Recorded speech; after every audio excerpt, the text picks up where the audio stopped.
you want, what you want.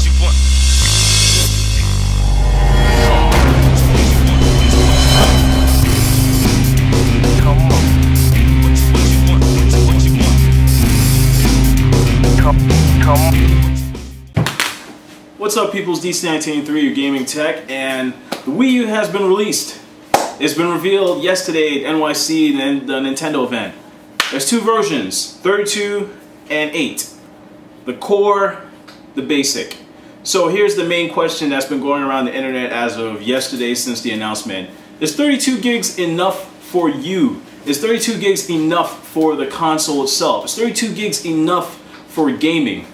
Most of these people that are stating this are not hardcore Nintendo fans or like die-hard Wii fans, period. There's never been a history of Nintendo gaming that there has ever been a system that had dedicated hard drive space like that or memory installed into the system for that type of stuff. Never.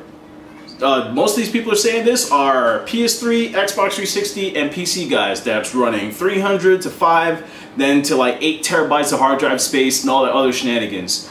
Now, a lot of these guys that are multi-console owners should know this by now, that Nintendo has never been a company to give you the right to use, to play DVDs on your system, to let you download movies on your system, to let you download videos on your system, to add and attach pictures and all that other stuff. There's never been a system to do stuff like that, or a handheld. This is the first time. I'm not making excuses. I guess this is the fanboy of me coming out. It's not an excuse, it's just physical facts. Yeah, they could have put another hard drive in there. All these guys saying, yeah, 500 gigs minimum. That's crazy. Let's be realistic here. 500 gigs minimum. What 500 gigs worth of games are you downloading for your home console? 500 gigs worth of games. Nintendo even went to its lengths of using Blu-ray technology in the Wii U, but not a player.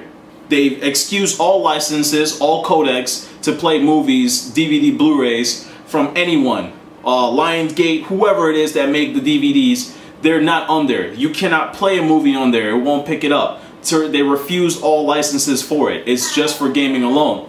All of your movie and all of your video and streaming context came directly from Hulu, Netflix, and YouTube. There isn't another source of anything else that you've ever been able to add to the Nintendo system itself. Most people, when the PS3 was sold, it was sold as a multi-home media unit, as a home entertainment system. The Wii U is still a gaming system, now has home entertainment features, but it's still the same thing. It's all streaming. Streaming is more than DVDs and Blu-ray discs now anyways. People aren't really downloading stuff like that anyways. They're downloading movies. 300 gigs worth of movies and shit like that on PS3s and Xbox 360s. When the Xbox 360 first came out, it had an 8 gig hard drive. It was just strictly for saving games and playing demos. Period. So how come this has changed?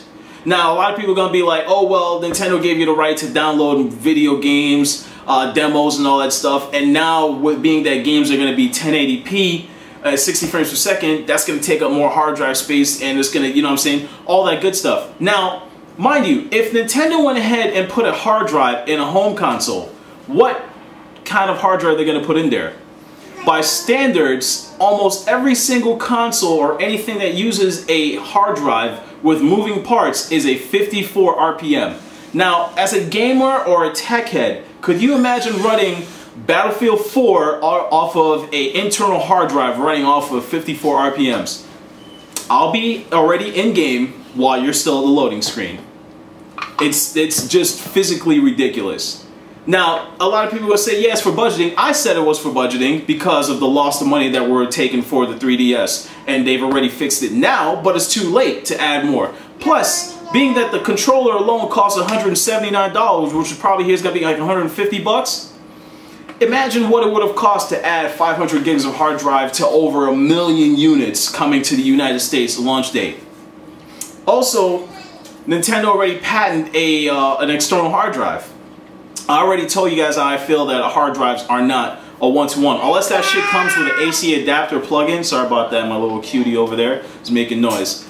Unless it comes with an AC adapter, it's not going to load games pretty fast anyways. That same thing with the 54 RPMs. Unless Nintendo gave you a hard drive and then told you, hey, you could change it up yourself, like Sony. I have 72 RPMs in there. You know what I'm saying? But they didn't give you that choice. So if you're not downloading movies, if you're not adding videos, if you're not downloading fucking 10,000 photos and shit like that, and tweaking or homebrewing your system, what's the point of having more than 32 gigs? Being the fact that you can add a SD card slot, which at times, or depending on the SD card you have, run faster than than an external hard drive in transfer rate. So being that you have both of those choices and it comes with 32 gigs for only $50 more, what is the big deal? What is there to cry about? Remember, the PS3 was a multimedia home entertainment system. That's what it was sold as. The Xbox was sold as a home console, then changed later on down the line for family needs and more interactions. Why they came later down with a bigger hard drive? Who's to tell that Nintendo won't do that later down the line? Also, being that this is a company that's never had hard drives in their system from the beginning. And less moving parts, what is that? What happens? That means the system lasts longer.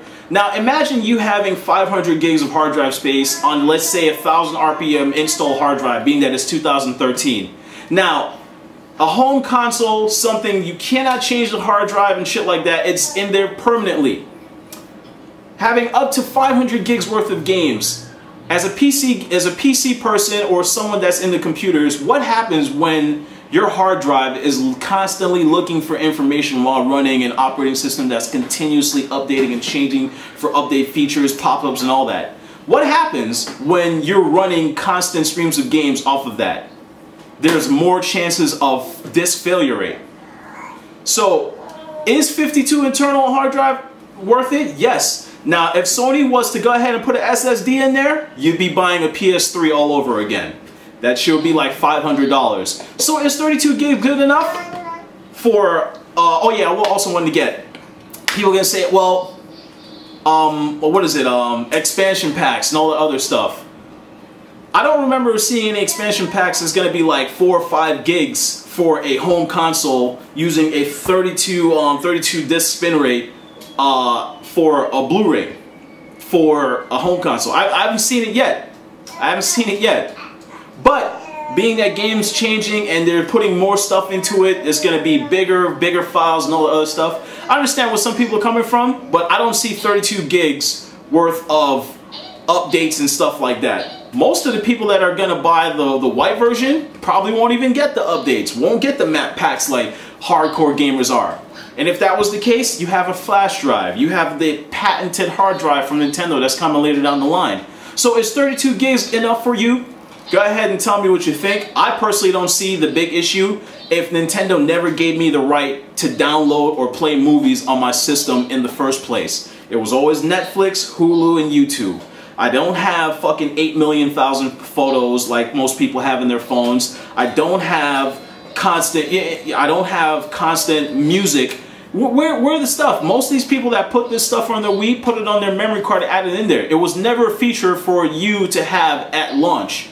It's not a Sony PlayStation 3, it's not an Xbox system. Nintendo doesn't have an app store to where you can download and buy music. See what I'm saying? And if books come along, books are like, what, like 100 KB?